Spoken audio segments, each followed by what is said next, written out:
ladies and gentlemen. Good morning. I am pleased to join you at this Future of Charity Board's breakfast event. This is the first time the Council for Board Diversity, or CBD for short, has organized an in-person gathering of charity board chairs. The energy in the room is palpable, and I'm sure you are looking forward to the discussions today. With your decades of entrepreneurship and leadership experience, there will be many good ideas that will emerge this morning. It is my hope that the energy created in this room will carry over into your individual charities and result in positive outcomes for your organizations and beneficiaries. We are just gradually emerging from the COVID-19 pandemic. It was an unprecedented crisis with no established playbook. I am heartened that charities rose to the occasion. You stepped up and overcame the challenges faced. There were many examples of the sector going the extra mile, be it providing support to migrant workers or offering childminding to low-income families with breadwinners in essential services. You could even say that the charity sector has flourished, with more than 130 newly registered charities since 2020. There were also nearly 30 more organizations recognized as institutions of public character, or IPCs. All this demonstrated how valuable charities are in responding to the needs of the ground. It drew from the rich store of your compassion, resourcefulness, and ability to innovate to fill the identified needs. But we should not stop there. We should and must institutionalize these qualities developed during the pandemic to keep them alive and leverage their benefits for a brighter future. The business world is doing just that. Companies are racing ahead to make up for time lost to the pandemic. They are balancing the search for new technologies with evaluating the relevance of their operations and future-proofing their businesses. Charities must do the same. Allow me to share 3 ideas you can consider implementing in your charities. The first is to examine how effective your charity is in achieving your stated goals. In other words, impact assessment. This is about achieving both immediate targets and long-term goals in the most efficient manner. A useful tool that charities can use is the Sector Evaluation Framework by the National Council of Social Service, which provides a repository of outcome metrics that can be used to measure the effectiveness of programs, allocate resources appropriately, and articulate impact to funders and potential donors. I think this is an important point because most often potential funders and donors want to know what is the impact of the programs and the activities that you are proposing to run and for which you are asking for financing and funding. So having this evaluation framework, I think, is very useful. It will clearly aid you in your work. To stay focused on achieving your organization's mission, I also encourage you to regularly review your charity's direction and keep abreast with updates on the Code of Governance for charities and IPCs. The second idea is to increase collaborations with fellow charities to leverage each other's strength. In the last 2 years, I have seen more charities initiating partnerships to meet the needs of beneficiaries. For instance, during the circuit breaker in 2020, when the first COVID-19 cluster emerged at a nursing home, many of their nurses had to be quarantined. Many other charitable nursing homes stepped in to offer nurses to help care for the seniors.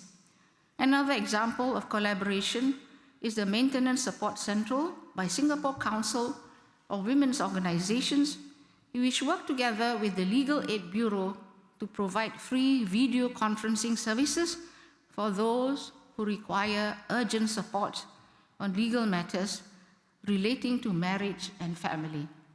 The government is also always ready to collaborate. For instance, the Ministry of Social and Family Development partners community groups and social service providers to support rough sleepers and homeless persons as part of the partners engaging and empowering rough sleepers, or in short form, peers network. When different organizations work together, be it between a charity and government agencies, businesses, or other charities, it brings to the table a diversity of strengths and skills that everyone can benefit from. With the pooling of resources, the result is larger than the sum of the parts. The third idea is to have a well-constituted board with not just the right know-how, but also the breadth of expertise. With or without crisis like a pandemic, charities must be able to transform and remain relevant to the changing needs of society. Having the breadth and diversity of skills, experiences, perception, and approaches will help steer the charity towards its goals and deliver results. Women on boards is one key aspect of diversity, as it is visible and measurable, and also a useful lead-in to an organization's consideration of broader diversity on the boards. Today, women remain a minority in many IPCs, taking up only 1/3 of all the board seats. The CBD seeks to address this and works to encourage IPCs to recognize the value and benefits of having women on boards. Having board diversity is also one of the action plans in the White Paper on Singapore Women's Development, which reflects Singaporeans' shared vision towards a fairer and more inclusive society. Indeed, having women on boards provides diverse views, which would allow boards to better understand the perspectives of different stakeholders and strengthen decision-making processes. When women and men work in partnership across all levels of society, we can build on each other's strengths and achieve far more together. To build a well-constituted board, individual charities must find your own mix of board members that will be most appropriate to your situation. By harnessing the collective strength of your board members, you will be able to engage more communities and partners, attract more resources, and ensure organizational effectiveness and governance. Similarly, we want to tap the energies of the larger community like yourselves in refreshing our nation's social compact under the Forward Singapore exercise. The Forward Singapore exercise is an important visioning exercise, and the charity sector definitely plays a very important part in it.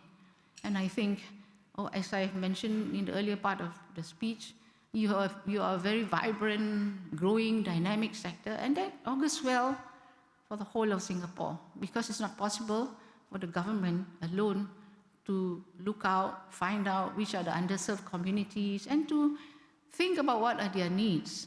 So you perform a very important function, because most of the charities, if not all, are really very ground up, They have identified the needs, and they get a few people together who are very committed, dedicated, passionate, and then they start an organization. So you see, charities start with people helming it, people who are dedicated, who sees the need, who feels impelled to really do something about it. And right now, even you have charities with vast resources, some may not have that many resources, but whatever it is the people running the charities that are very critical and crucial and really provides the impetus for the charity to grow and develop further. Singapore is renowned for being progressive and agile. Our charities must operate in the same spirit, embracing progress while leaving no one behind. As the pandemic has demonstrated, we are able to innovate and work together to overcome the crisis and emerge even stronger. We must continue to do this to be a greater force for good. I visited many charities even during the pandemic, and many told me things that they do to reach out, even when there are restrictions imposed because of COVID-19.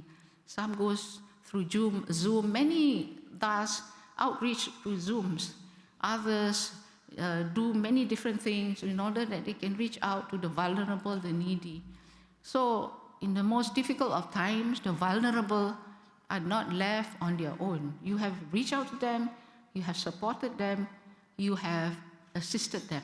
And that means a great contribution to our society, and it's very important. That is the strength of the society. When we try to reach every corner of society, we try to reach every person who is in need, we try to hear every cry of help, and I think that is truly important. As charities seize opportunities and run with them, I have a special word for the board chairs. As board leaders, you have a significant role to play in encouraging and guiding your charities and board members.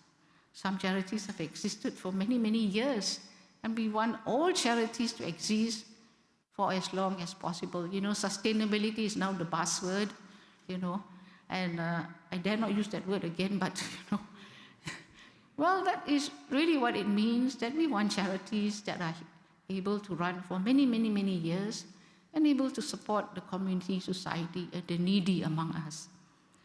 I am very happy that board leaders of charities have the opportunity to connect with each other this morning to discuss how to overcome challenges for a better tomorrow. I wish you all a lively and stimulating discussion and exciting ideas to take away, develop, and turn into reality. Thank you.